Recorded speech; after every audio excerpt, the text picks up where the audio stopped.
আসসালামু আলাইকুম সবাইকে। আশা করি সবাই ভালো আছেন, আমরাও ভালো আছি। তো চলুন আজকে আমরা ছোট মাছ কিভাবে চচ্চড়ি করলাম ওটাই আপনাদের দেখাবো। তো এই তো আমি এখানে এই মাছ আর ধুয়ে পরিষ্কার করে নিয়েছি। এই তো ছোট সাইজ, বেশি বড় না। এখানে আবার মিশালি মাছও আছে। তো সব মাছ মিলিয়ে আমি একসঙ্গেই ভাজি করব। তো এখানে আমি সব কিছু কেটে ধুয়ে রেখেছি। যে আলু দিয়েছিলাম একটা, তারপরে লবণ, হলুদ, মরিচ, পেঁয়াজ।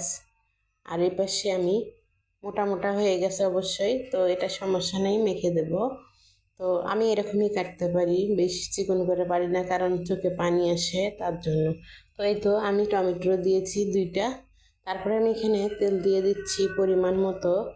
আর সবসময় এইসব ভাজিতে একটু তেলের পরিমাণটা বেশি দিতে হয়, তো আমিও দিচ্ছি বেশি। বেশি বলতে 1 প্রয়োজন মতোই দেবো, আমি বেশি দেবো না। বেশি দিলে আবার ভালো লাগবে না, তখন পানি শুকাবে না বেশি তেল দিলে। আর যদি পরিমাণ মতন দেন তাহলে ঠিকঠাক হবে। তো এই তো এখন আমি হাতের সাহায্যে পুরোটা সুন্দর করে মেখে নেব। মানে সব মশলা দিয়েছি, তারপরে এরকম করে হাতে যদি আপনারা অনেকক্ষণ সময় নিয়ে সবগুলো সুন্দর করে মেখে নেন, তাহলে অবশ্যই এটা ভাজিটা অন্যরকম একটা টেস্ট হবে। তো এই তো আমি ভাত মাখার পরে এখানে কিছু পানি দিয়ে দেব। আমার হাত ধোয়ার পানিটাই এখানে আমি ব্যবহার করব।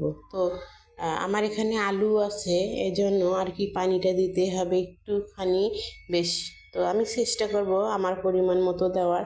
আপনারা অবশ্যই আপনাদের পরিমাণ মতোই দিবেন। আর এটা অত বেশি না, চোখের দেখাই যে এটা মাপ লাগে না পানিটা দিতে। চোখের দেখার কাজ দিলেই বুঝবেন। তারপরে আমি আবারও দেখিয়ে দিচ্ছি। এই যে তরকারিটা যখন এরকম করে পানিটা দিলেন, দেওয়ার পরে তরকারিটা এভাবে ডেবে দেবেন। দেওয়ার পর দেখবেন একদম তরকারি আর পানিটা সমান সমান হয়েছে, তাহলে এটা ওকে হবে। এই তো আমার এটা মাখা হয়ে গেছে, এখন আমি চুলায় বসিয়ে দেব। এই তো তারপরে আমি চুলায় দিয়ে দিলাম। চুলায় দেওয়ার পরে জাল দেব। জাল দেওয়ার পর আপনাদের দেখিয়ে দেবে, দেখুন অনেক সুন্দর দেখা যাচ্ছে। তো এটা এইভাবে কিছুক্ষণ হবে, পানিটা একদম টেনে নেবে। এখানে কোনো পানি ইউজ করব না। এই তো উপরে কিছু আমি ধনেপাতা দিয়ে দিলাম। তো ধনেপাতাটা ফ্রোজেন ছিল, ফ্রিজে রেখেছিলাম, আমি ওটাই দিয়ে দিচ্ছি। কারণ আমার কাছে নর্মালি কোনো ধনেপাতা ছিল না, তাই আমার ফ্রোজেনটাই দিতে হচ্ছে। তো আপনাদের যদি কারো ফ্রোজেন থাকে তাহলে আপনারা অবশ্যই দিবেন। আসলে আমরা অনেক উপরে, মানে 5 তলায় থাকি, তাই হচ্ছে এত না নিচু থেকে উপরে থেকে নামবো আবার উঠবো, এর জন্য আমি এটাই করেছি।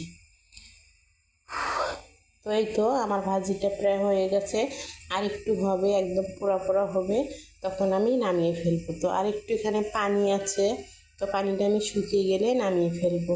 তো আপনাদেরকে আমার ভিডিওটা দেখার অনুরোধ রইল।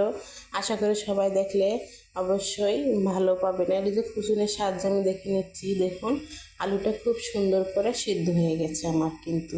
তো সিদ্ধ হয়ে গেলেই তো হয়ে গেল। তো আমি কিছুক্ষণ ঢাকা দিয়ে রাখবো, চুলাটা একদম ঢিম করে দিয়ে রাখবো, তাহলে বাকিটাও সিদ্ধ হয়ে যাবে। তাই তো দেখুন ভাজিটা আমার প্রায় হয়ে গেছে, আর নেই।